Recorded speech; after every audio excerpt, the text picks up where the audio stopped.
The small town of Asheville, North Carolina, nestled comfortably among the rolling Blue Ridge Mountains, carried the crisp scent of autumn, pine and damp earth filling the air.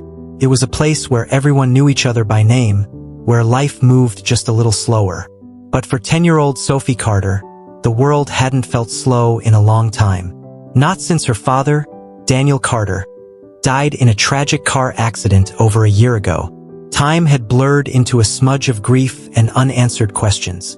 That Saturday morning, Sophie clutched a dented tin box tightly to her chest as she walked along the worn dirt path toward the town's auction barn. Inside the tin were all her savings, birthday money, Christmas gifts, every dollar she'd managed to earn from doing chores. It wasn't much, but she wasn't here for just any auction. She was here for something specific, something important. Lauren Carter, her mother, walked beside her, arms crossed. "Sophie, I don't understand why you're so set on coming here. We don't need a dog." Sophie didn't answer. She'd learned long ago that trying to explain things to adults never worked the way she wanted. Instead, she just tightened her grip on the tin and kept walking. Inside the barn, the air was thick with the smell of hay and sawdust, mixed with the faint scent of livestock.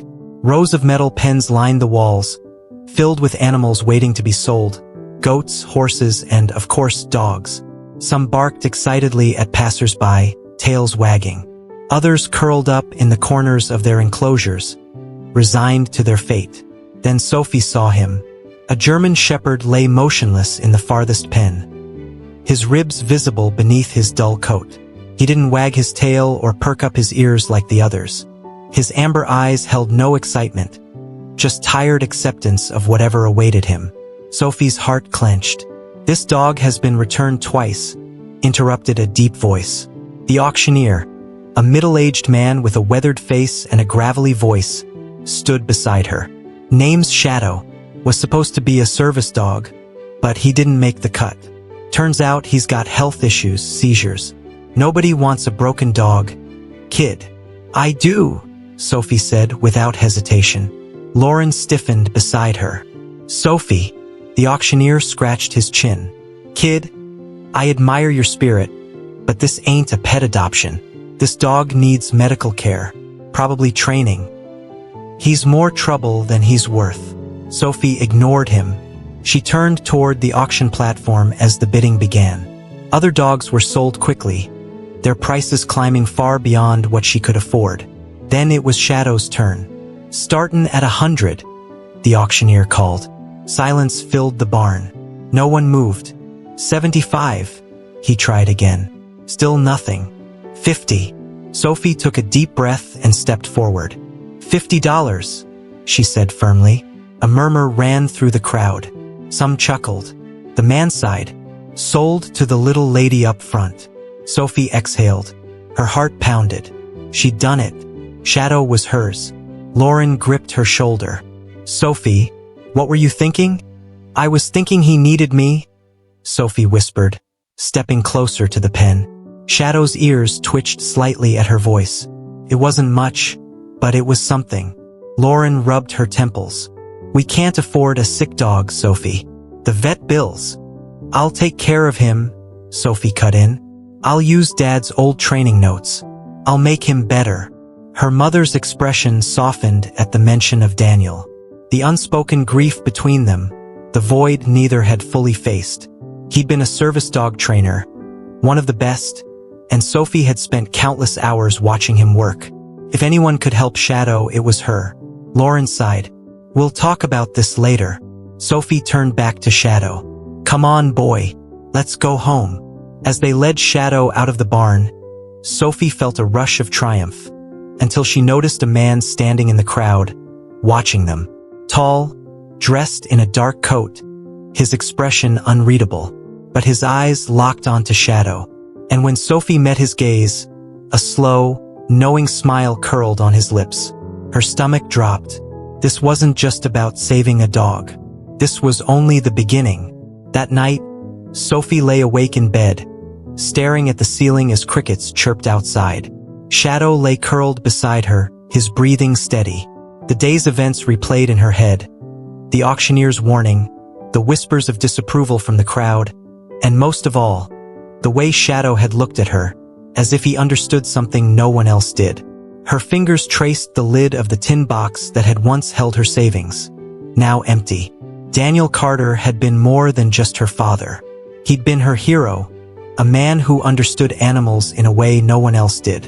She remembered watching him work in their old training barn, teaching dogs to guide, protect, and serve people with disabilities. Some dogs have a purpose greater than just being pets, he told her once. Was Shadow one of them? The next morning, Sophie woke to the sound of her mother talking on the phone in the kitchen. She tiptoed downstairs, stopping in the doorway as she caught snippets of the conversation. Yes, Dr. Bennett, I understand. But what exactly does that mean? Lauren's voice was steady, but there was an edge of worry. Why would a dog from a service training program end up at an auction in this condition? Sophie's heart skipped. She stepped into the kitchen just as her mother sighed and hung up. Mom, what did Dr. Bennett say about Shadow? Lauren hesitated before gesturing for Sophie to sit. He'd looked into the auction records. Shadow wasn't just any dog. He'd been part of an advanced training program for seizure detection. Sophie's eyes widened. Like the ones Dad used to train? Lauren nodded. But here's the strange part. The records were incomplete, whole sections blacked out. Dr. Bennett said he's never seen anything like it. And there's more. She opened the folder she'd brought home from the auction and pulled out a stack of papers. Shadow's previous owners returned him not because of failed training, but because of health issues. You mean his seizures? Sophie frowned, scanning the documents. Not just that. Dr. Bennett thinks Shadow was part of an experimental program before he entered the service training. Lauren tapped a section of the report. These notes suggest he was given something, some kind of treatment, but there's no record of what it was or why. A chill ran down Sophie's spine. You think that's why they got rid of him? Because something went wrong? Lauren sighed, running a hand through her hair. I don't know, sweetheart. But what I do know is that Shadow isn't just any dog. And that worries me. Before Sophie could respond, a knock at the front door made them both jump. Lauren shot her a warning look before heading to answer it. On the porch stood their elderly neighbor, Mrs. Wilson, holding a basket of freshly baked muffins. Her expression was grave. I hope I'm not intruding, she said, stepping inside. But I think you both need to hear something. At the kitchen table, Mrs. Wilson set the basket down but made no move to offer any. Instead, she folded her hands. I heard about what happened at the auction, she began. I also heard you brought that dog home. Her gaze shifted to Shadow, who lay at Sophie's feet, his ears twitching as if sensing something watching them. A few months ago, some men passed through town looking for a dog that matches Shadow's description. I overheard them talking at the general store, asking if anyone had seen a German Shepherd with certain markings. They didn't say why, but their questions made people uneasy. Then, just as suddenly as they appeared, they vanished. Sophie's stomach twisted. You think they were looking for Shadow? Mrs. Wilson sighed. I can't say for sure, but if they were, they knew about him long before he ended up at that auction. And now that he's with you, you need to be careful. The air in the room grew heavy. Lauren looked at Sophie, then back at Mrs. Wilson. If these men were looking for him, do you think they'll come back? The old woman nodded grimly. I wouldn't be surprised. A cold shiver ran through Sophie. She looked down at Shadow, who met her gaze with his intelligent amber eyes. He'd already been through so much. She'd promised to protect him. She wouldn't let anything happen to him now. That night, as the house fell silent, Sophie burrowed deeper under her blankets. Shadow lay beside her, his slow breathing the only sound in the dark. Then, outside her window, headlights flashed briefly before disappearing into the night. A car sat parked at the end of their street, watching. The next morning, after spotting the strange black car near their house, Sophie couldn't shake the unease in her gut. Something was wrong, had been wrong since she'd brought Shadow home. The world around her felt different, like an invisible force tightening around them. Shadow, however, was different too. Once a timid, frail German Shepherd, He'd begun responding to Sophie in ways that surprised even her. At first, it was subtle, the way he tracked her every move, as if anticipating her next command. Then came the moment that convinced her Shadow wasn't just any dog. That morning, Sophie decided to test Shadow with some basic commands from her father's old training manual. She'd found the notebook the night before, buried among his old things in the attic. Flipping through the pages made her feel closer to him. She knelt beside Shadow in the yard. "Sit." He obeyed instantly, posture perfect, eyes locked on her. "Stay." Again, flawless. Sophie bit her lip, flipping through the notebook. These were simple commands any trained dog might know. But what about the more advanced ones? She took a deep breath and tried something she'd never heard anyone use outside her father's private training sessions. "Brace." Shadow's ears twitched. He hesitated half a second, then shifted his weight, planting himself firmly as if bracing to support a person's weight. Sophie's heart raced. How did he know that? It was a term for service dogs, something meant to help people with balance issues. She flipped to another page and read aloud, "Alert!" Shadow's ears shot up. He stepped forward, sniffing the air, tail stiffening. Then, as if sensing something she couldn't, he let out a sharp bark and nudged her leg. Sophie gasped. He wasn't just responding like a well-trained pet. He was reacting like something else. Something more. He'd been trained for a purpose. One someone clearly didn't want her uncovering. That night, Sophie couldn't sleep. Shadow lay beside her bed, breathing steadily, but her mind raced. The notebook confirmed what she'd suspected. Shadow wasn't just a failed service dog. He'd been part of a highly specialized training program her father had been involved in before his death.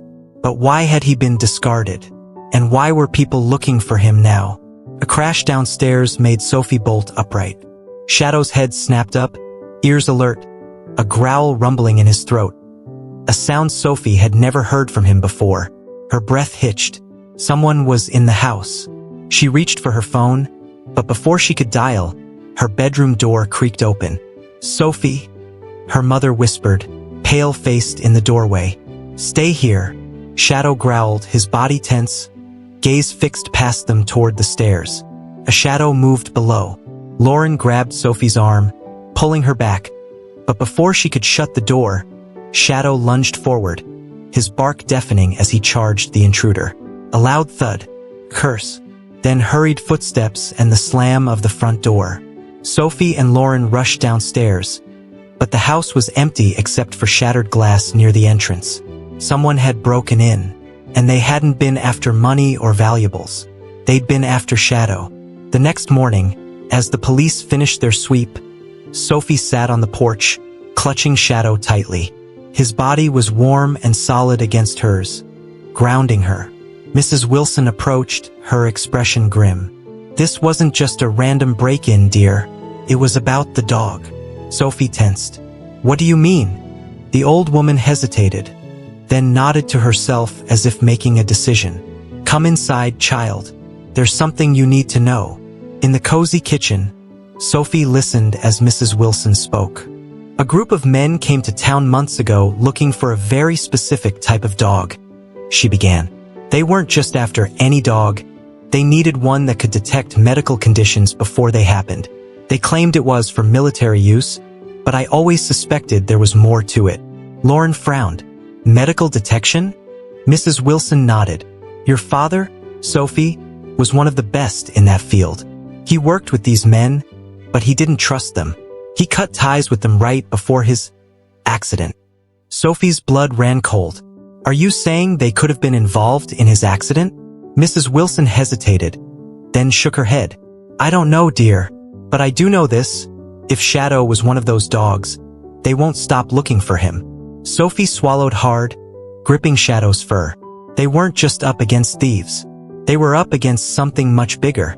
That night, as the wind howled through the trees, Sophie sat at the dimly lit kitchen table, her fingers gripping the edge of the wooden surface.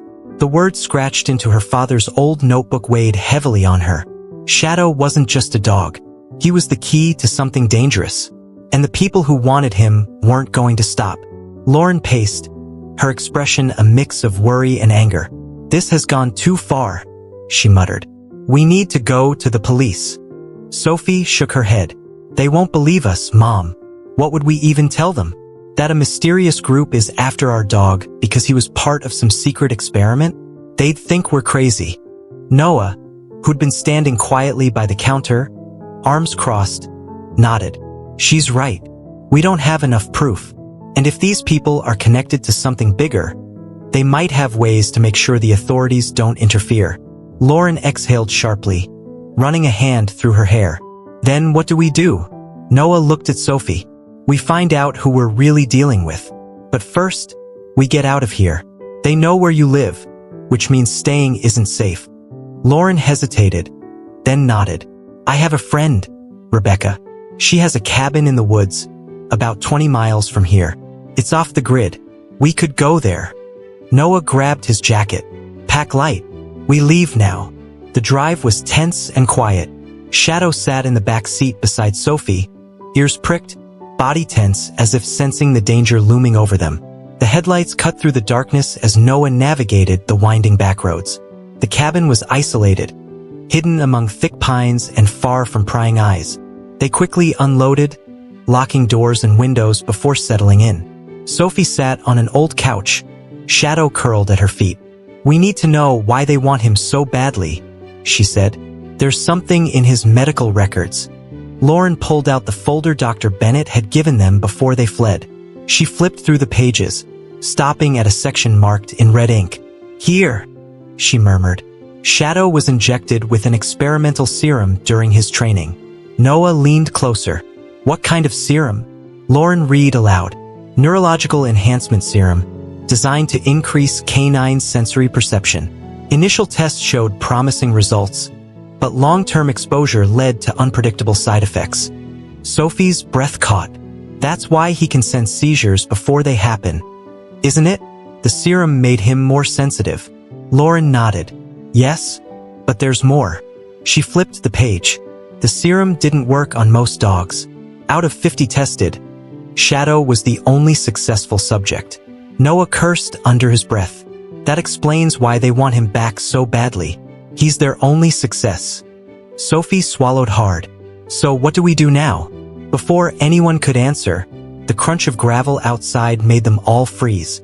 Noah moved to the window, peering through the blinds. A black SUV was parked just beyond the tree line. Headlights off. They found us, he hissed. Lauren paled. How? Noah grabbed his gun. Doesn't matter. We need to move. Now. Lauren helped Sophie disconnect the wires from Shadow as Noah scouted the room for an escape route.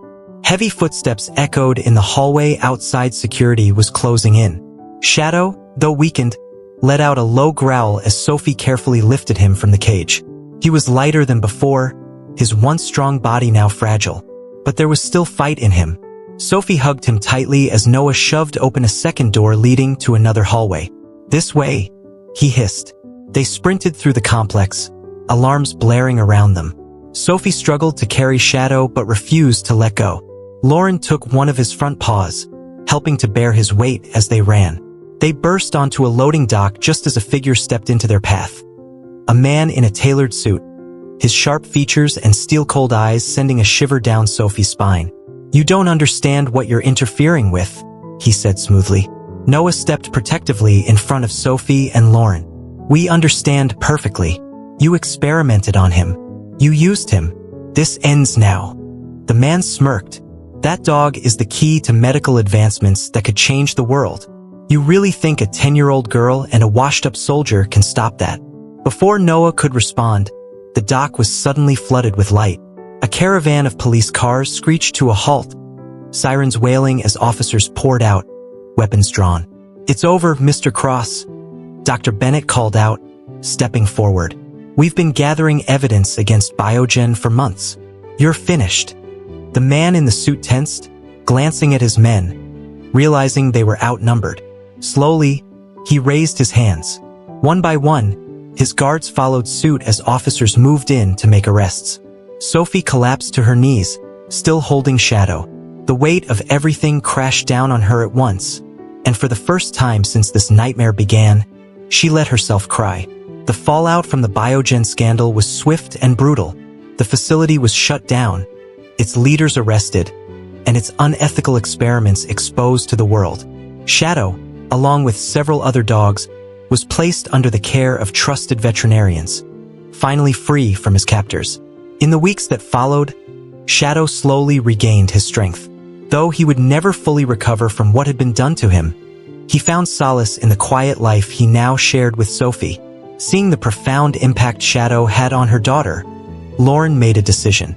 Together, they converted their barn into a small training center dedicated to rehabilitating rescued service dogs and connecting them with children in need. One afternoon, as Sophie played with Shadow in the field, a package arrived in the mail. Inside was an old photograph of her father standing beside a dog identical to Shadow. A single note was attached. Some stories never truly end. Sophie smiled, pressing the photo to her chest. Shadow wasn't just any dog. He was part of something bigger, something her father had started long ago, and now she would continue. Together, they had found their purpose. Hope you enjoyed today's story. Subscribe to the channel so you don't miss more like it. Leave a like and comment below with your thoughts. See you in the next video.